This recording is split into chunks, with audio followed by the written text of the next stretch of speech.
Hey guys, welcome back to the channel. For today's video, I want to go over the base building survival game known as Drake Hollow. To start off, I wanted to talk about if Drake Hollow is even worth the purchase. When I initially wanted to make this video, I was going based off my previous experience when this game was still new about a year ago. And my opinion at that time was that this game is not worth it. The reason for this was because the gameplay became repetitive, the combat was clunky, and the enemies became way too familiar and boring. Now when I picked up this game again in 2021 to make this video, I realized the developers have heard our concerns and have made several changes, such as improving the combat with new moves like the charged attack and locking on target, as well as introducing new types of enemies and a sandbox mode, which allows you to customize your world the way you want it to make it easy or hard, which are, I think, very refreshing changes to the game. Now, I will say the core concept of base building and moving through the new biomes of the game is still the same, has not changed, so be aware that aspect will still feel repetitive. But overall, I think this game is a simple, fun game experience for anyone of any age or experience in playing games, and can pick up and have a relaxing, enjoyable time alone or with your friends. And the fact that the developers are actively working on making improvements to the game makes me look forward to what this game has in store for the near future. Now, if you guys do end up downloading this game, for the remainder of this video, I wanted to let you guys know what my top 10 things are that you should know when playing Drake Hollow. So let's get into it.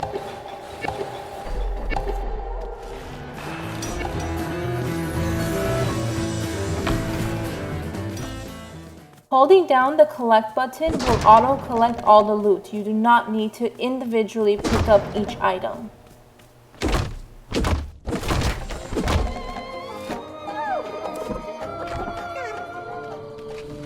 You can store building materials and crystals in your depot at your base and can use them directly from there. You do not need to have them in your personal inventory to create structures or level up your drakes.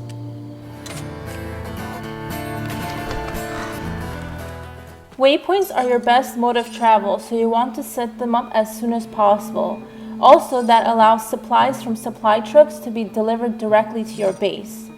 In addition, when you do move bases, you do not need to dismantle waypoints. They will automatically show up in your depot.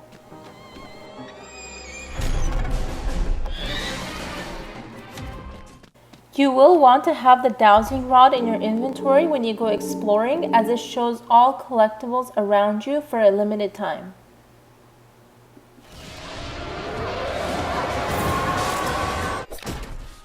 When connecting water and power at your base, each structure does not need to be connected to the source, only one needs to. The rest can be hooked up together, and this makes wire management at your base a lot easier.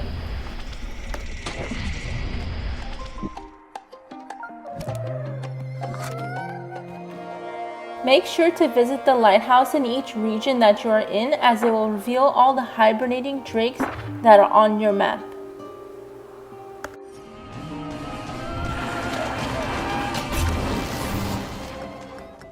You do not need to watch the animation every time you talk to your drakes to get charms or other things. You can leave as soon as the animation starts and you will still get the credit.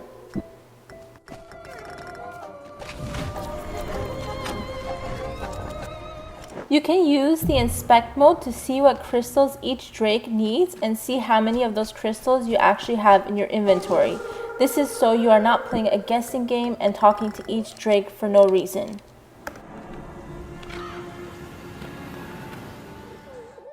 Once you craft something at the Curio workshop in your base, you can craft it again anywhere you are in the world. You do not need to be at the workshop anymore to do this. This is by far my biggest tip to all of you guys, is what buildings you guys should use in your base for each of your drake's needs.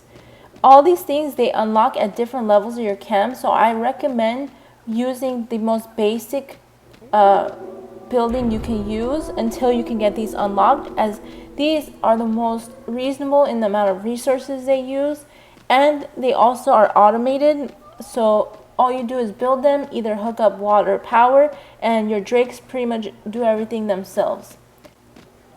So to start off, the best shelter to have is the bunk beds, as they give you the max amount of beds to use, as well as they do not take up as much space in your base. My next recommendation is for the entertainment. I recommend you guys get the Hottub for your base, as they only need water and power, and they give you the max amount of entertainment provided for your drinks. Now for drinking water, I recommend you guys get the cleansing water cooler. It's the most simple and also provides the most water resource for your drinks. Now in terms of defense for your base, I recommend just sticking with the wooden fence or the tall wooden fence. It works perfectly fine against blocking enemies from getting your base. Do not waste your resources on getting any of the other fences. And then when you can, you should unlock the Tesla coil, as it has a very high range and it can work behind fences, so it's really great for defense and does not need the drakes to run in. For your food resource at your base, I recommend sticking with the basic planter until you can unlock the lobster tank, as the lobster tank is automated. It does not require planting seeds, and all it needs is water and power, and gives you the most amount of food for the amount of resources it takes. In terms of utilities for your base, I recommend sticking with just the solar panel for electricity, as it gives you the most amount of power for the resource, and it also works at nighttime. For water, I recommend sticking with the electric water pump for the same reason, as it gives you the most amount of water for the least amount of resources. Alright guys, that's all I have for you today. I hope this video helps you, and I hope if you do play this game, please let me know how you like it down in the comments, or if any of these tips you found useful. And if this video was beneficial to you, please like and subscribe for more of this content. Thank you so much.